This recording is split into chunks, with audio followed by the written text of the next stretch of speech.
אם אתם רוצים לעזוב משהו, את העבר או מצב מסוים, אתם צריכים להיות לא קשורים אליו. ככל שאתם לא אוהבים את העבר או המשהו המסוים, כך אתם קשורים אליו. כדי להינתק ממנו, אתם צריכים לאהוב אותו. אינכם יכולים לעזוב משהו עד אשר תאהבו אותו. ככל שאתם שונאים משהו, כך אתם קשורים אליו יותר, וככל שאתם אוהבים אותו, כך אתם משוחררים ממנו. למשל, אם אתם רוצים ליצור עתיד חדש וחיובי יותר, תיצרו אותו יותר בקלות בכך שתאהבו את איפה שאתם עכשיו, ובכך תגידו לתת מודע שלכם שיש עכשיו משהו שאתם אוהבים, והוא ייצור עוד ממנו, כי אתם יוצרים את מה שאתם מתמקדים בו. ואם לא תאהבו את איפה שאתם עכשיו, אז התת מודע ייצור עוד דברים שאתם לא אוהבים, כי בכך אתם מתמקדים. וזו אחת הסיבות שאתם קשורים למה שאתם שונאים ולא אוהבים. וזו אחת הסיבות ללמה האהבה משחררת שליליות ויוצרת דברים חיוביים וטובים. אחד הדברים שהכי משפיע עלינו מהאהבה הוא ילדותנו ומהשפעת ההורים עלינו. אתם תהיו חופשיים מהשפעת העבר שלכם, כאשר תוכלו לחשוב על ילדותכם ועל הוריכם, ולדעת שהם התאימו באופן מושלם לנתיב החיים שעליו אתם נמצאים היום. אתם בחרתם את הוריכם, את מערכות היחסים שלכם ואת ההתמחויות המקצועיות שלכם, כדי שתוכלו להיות במקום שבו אתם נמצאים היום. אם ברצונכם לראות את התמונה הרחבה יותר, אתם יכולים לשבת ולדמיין שאתם בעתיד. אם אתם עומדים בפני אתגר חדש, שעדיין לא רכשתם את הכישורים הדרושים להתמודד איתו, דמיינו שאתם נכנסים לתוך העתיד ומתאחדים עם העצמי העתידי שלכם. מושכים אליכם את הידע שמכיל אותו עצמי עתידי. אפשר שלא תהיו מודעים לידע זה עד הרגע בו תזדקקו לו. אבל האנרגיה והידע שהעצמי העתידי יכול לשלוח לכם יכולים להפוך את הדברים שאתם עוברים במשך היום לקלים יותר. אם אתם עומדים בפני החלטות או קשיים, אם אתם נמצאים במצב שלילי ורע ונמצאים במשבר, ואם אתם רוצים לשנות את המצב לטוב וחיובי, הסתכלו על התמונה הגדולה. דמיינו את עצמכם בעוד 5 שנים, מסתכלים אחורה על היום, רואים את התמונה הכוללת, ואז התחברו אל אותו עצמי עתידי.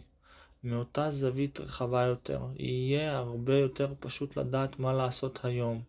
אתם גם יכולים לדמיין שאתם הוא אותו עצמי עתידי ומדבר אל אותו עצמי ההווה שלכם מזווית הראייה העתידית. אתם יכולים להמציא דברים ולהסביר לעצמכם מדוע אתם עוברים את ההתנסויות שאתם חווים, ולהראות לעצמי ההווה שלכם כמה מתאימים כל הדברים שמתרחשים בחייכם. העצמי העתידי שלכם ממשי, ומה שמפריד ביניכם לבינו הוא רק זמן. הוא יכול לדבר אליכם ולעזור לכם לדעת מה לעשות כרגע, כיצד להגיע לאן שאתם רוצים להגיע, ואפילו מהר יותר. כאשר אתם מדמים בעיני רוחכם את העתיד, דעו שאתם תהיו מפותחים יותר, חכמים יותר, רחבים יותר. הבעיות שאתם נתקלים בהן ייפתרו. בעיות יוצרות מיקוד של תשומת לב. אתם קוראים להם בעיות משום שעדיין אין בידכם פתרון, ומשום שאותו חלק של עצמכם שיודע כיצד להתמודד עם המצב ביעילות אינו פעיל עדיין, או אינו בשל דיו. לעתים קרובות, באופן תת-הכרתי, אתם יוצרים משברים ובעיות כדי לייצב צורות חדשות של התנהגות ולפתח חלקים של עצמכם. אתם יכולים לעשות זאת, לפתח את עצמכם, גם מבלי ליצור משברים, בכך שתקשיבו ללחישות של הכרתכם ותקדישו זמן לדמיין את עצמכם בעתיד. וכך אתם יכולים למשוך לעצמכם רעיונות חדשים ודימויים חדשים של מי שאתם רוצים להיות, ועליכם יהיה גם לשחרר את המצבים ואת הדברים בחייכם שאינם מתיישבים עם אותם דימויים. מתי שאנו רואים את התמונה הגדולה ומשנים שלילי לחיובי, אנו משנים גם את הרטט של הגוף הרגשי שלנו, ובכך אנו משנים את מה שאנו ממגנטים לעצמנו. רגשות נמוכים ושליליים מושכים אלינו דברים שליליים, ורגשות גבוהים וחיוביים מושכים אלינו את הדברים החיוביים שאנו רוצים. כך שבכל פעם שאתם אומרים לעצמכם מילה שלילית או מאשימים את עצמכם, הגוף הרגשי שלכם משנה את הרטט שלו לנמוך יותר, והאנרגיה שלכם יורדת. כאשר הרטטים יורדים, אתם מושכים אנשים ואירועים שליליים שמגבירים ירידה זו באנרגיה, וכך נוצר מעגל קסמים. וכאשר אתם לוקחים אחריות ומגבירים ערנות למחשבות החיוביות והשליליות שלכם, ובוחרים במחשבות גבוהות וחיוביות, וכאשר אתם יוצרים תמונות שמחות בהכרתכם, אתם מעלים את רמת הרטטים של הגוף הרגשי, ומושכים נסיבות ואירועים שמחים, קלים וחיוביים יותר.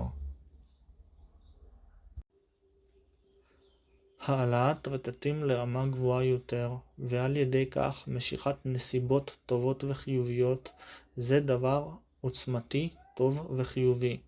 לרוב, דברים טובים וחיוביים זה דברים שאנו רוצים לחלוק עם אחרים. מכך נובע שאנו רוצים שאנשים בחיינו האישיים ישתתפו ויתרמו לאותם רגשות גבוהים. שאנו נצמח והאנשים העיקריים לנו יצמחו מתוך שמחה. ברגע שהאמונות והמחשבות שלנו הן גבוהות וחיוביות באמת, אז העולם החיצוני שלנו ישקף את העולם הפנימי, וזה יתבטא בכל מיני סוגים של נסיבות חיוביות, כמו למשל מערכות יחסים שבהם האנשים שאנו מכירים תמיד שמחים וחיוביים ותורמים לאותם הרגשות החיוביים שלנו. אם האמונות והמחשבות שלנו נמוכים ושליליים, זה יתבטא בעולם החיצוני, ואחד הביטויים שלו למשל, זה שאנשים שאנו מכירים תמיד מדוכאים וכועסים ונמצאים ברגש שלילי. אז אנו נצטרך לבדוק עם עצמנו איזו אמונה או רגש שלנו גורם לזה. אם אנו לא מודעים ולא עובדים על האמונות והמחשבות שלנו, אנו ניצור מערכות יחסים אישיות הקשורות במנהגים ותבניות שחוזרים על עצמם, ולא משנה עם מי אנו נמצאים. אם נשנה את האמונות והמחשבות ונשחרר תבניות ישנות, אז נשנה את התבניות והמנהגים ונמצא דרכים חדשות רבות להעמיק את הקשרים בינינו לבין האחרים. אחת התבניות שאנו רוצים לשנות ולשחרר כדי להעמיק את הקשר בינינו לבין האחרים, זה ההתמקדות במה ששלילי ומפריע לנו באחרים. אנו יוצרים ומגבירים את מה שאנו מתמקדים בו, וכאשר אנו מתמקדים במה שמפריע לנו באחר, אנו בעצם מחזקים את הדבר שמפריע לנו. זה גורם לכך שמה שהיה טוב ושכבר זרם באותה מערכת יחסים יתחיל שלא לזרום ולא להיות טוב. ככל שאנו מתמקדים בבעיות שבינינו לבין זולתנו או בבעיות שאנו רואים באחר, נמצא שמערכות היחסים מתדרדרות. ככל שנצביע בפני אחרים על הדרכים בהן הם רעים או טועים, כך אנו תורמים לחוסר הביטחון שלהם, ומאותו בסיס של חוסר ביטחון אנו למעשה יוצרים את הבעיות שאנו מתמקדים בהן ואף מגבירים אותן. מצד שני, אם נתמקד במה שטוב באחר, אם נראה בו את היופי ונדבר איתו על מה שאנו אוהבים בו, נמצא שהתחומים שהפריעו לנו נפתרים מאליהם, למרות שלא ניסינו לפתור אותם באופן ישיר. כאשר כל אחד מכם שם לב לטוב שבאחר, אתם עוזרים האחד לשני ליצור אותו. לרובנו יש נטייה להגיב במאבקי כוח או תחרות, כאשר אנו מזהים משהו שונה באחר. בעוד שכל מה שאנו צריכים לעשות כדי להגביר את החיובי, זה לאהוב את האחר ולקבל אותו ותמונת עולמו. להיות חיובי זה לא אומר שאתם חייבים לשכנע אנשים שאתם צודקים לגבי דבר כלשהו או לגבי חיוביותכם. גם אינכם חייבים להשתכנע שהאחר צודק. להיות חיובי אינו אומר להיות עיוור. זה אומר להיות מוכן לראות באחר את הטוב ולהפנות את המיקוד הלאה ממה שלא נכון עבורכם או ממה ששונה. לאהוב אנשים זה לעשות להם טוב. זה להעצים אותם ולהגביר בהם את החיובי. ואחת הדרכים לעשות זאת זה להתחייב לראות אותם מתוך חזון גבוה, למרות כרסום הזמן וההיכרות הממושכת. אתם יכולים לחזק כל אחד מהאנשים שבחייכם ולומר להם כמה הם טובים, לעזור להם להיווכח עד כמה הם גדולים. בכל פעם שהם מתלוננים על בעיה או על מה שמפריע להם, אתם יכולים לסייע להם לראות כיצד המצב עוזר להם, אילו שינויים המצב מביא להם, ומה המצב מלמד אותם. כאשר אנשים מתלוננים, הם מתמקדים בשלילי, ועל ידי כך מגבירים אותו. מה שאנו יכולים לעשות כדי לשנות את השלילי לחיובי בעניין הזה, זה לעצור אותם מלהתלונן. פשוט לומר להם עצרו. תתרגלו להשתמש בקולכם כדי לעצור אנרגיה של תלונה, מכיוון שאנשים יוצרים את מה שהם מתמקדים בו. כאשר אתם מקשיבים לשליליות של האנשים, אתם מציבים את עצמכם במצב בו אתם עצמכם מושפעים מהשליליות ומהאנרגיה הנמוכה שלהם, אלא אם אתם מודעים לזה ומנסים לשנות שלילי לחיובי.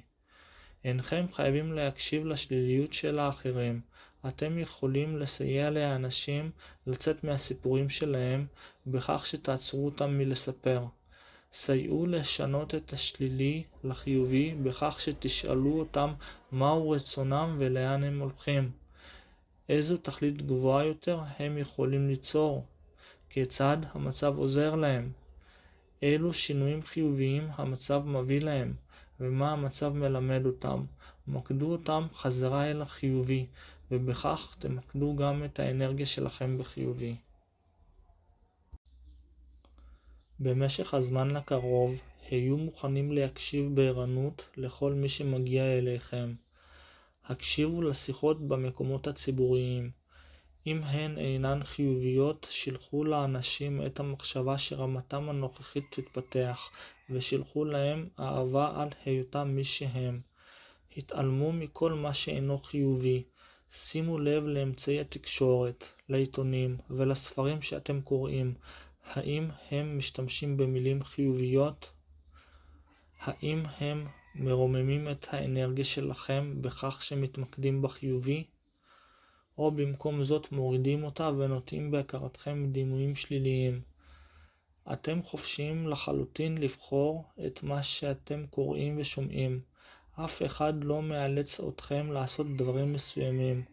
השתמשו באותה חירות וחופש הרצון להציב את עצמכם בסביבת החיים הגבוהה ביותר והתומכת ביותר שאתם יכולים ליצור. התבוננו וראו מאיזו רמה באים האנשים. שימו לב שיש לכם הרבה מה להציע בכך שתשנו את השלילי לחיובי ותעזרו לאחר להגיע למקומות גבוהים יותר. דעו שאתם יכולים להביא אור לכל אותם אנשים שעימם אתם באים במגע.